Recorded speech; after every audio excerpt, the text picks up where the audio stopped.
साल मुकम्मल हो गया, दूसरा साल आया, सेब की कीमत अदा हो गई। फरमाया हाँ, वो तो 1 साल पहले अदा हो गई, लेकिन आपने 1 साल काम ज्यादा किया है, मैं आपको एक इनाम देना चाहता हूँ। कहा मेरे एक बेटी है, मैं उसका निकाह तुम्हारे साथ कर दूंगा। ठीक है, मंजूर है। कहा शहजादे कह तो दिया मंजूर, कुछ मालूम है जिस बेटी से मैं तुम्हारा निकाह करने जा रहा हूँ वो बेटी आंख की अंधी है, कान की बहरी है, जुबान की गूंगी है, हाथ की लूली है, पैर की लंगड़ी है, इसी बेटी से रिश्ता मंजूर है।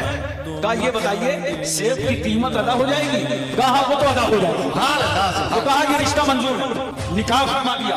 अंदर गए तो तस्वीर में लूली लंगड़ी थी, सलाम किया तो क्या देखा, ये लूली लंगड़ी नहीं है, ये तो लगता है कि जन्नत की कोई हूर बैठी हुई है। वापस आ गए बाहर। हज़रत अब्दुल्लाह सुमई ने पूछा क्या हुआ? कहा हजरत जो आपने बताया था वो मैंने अंदर पाया नहीं, और जो मैंने पाया है वो आपने बताया नहीं। हज़रत अब्दुल्लाह सुमई कहते हैं हाँ हाँ मैंने यकीनन कहा था। बात ये थी मैंने इसलिए कहा था कि मेरी बेटी आंख की अंधी है, इसलिए कि उस बेटी ने कभी गैर महरम पर अपनी नजर नहीं डाला। मैंने कहा तो बेटी बहरी है, कभी उसने फैश कलाम कानों से नहीं सुना। मैंने कहा था जुबान की गूंगी है, कभी उसने जुबान से बदकलामी नहीं किया। मैंने कहा था हाथ की लूली है, कभी शरीयत के खिलाफ हाथों से काम नहीं किया। मैंने कहा था पैर की लंगड़ी है, कभी शरीयत के खिलाफ इन पैरों से चलकर वो कहीं नहीं जा सकी।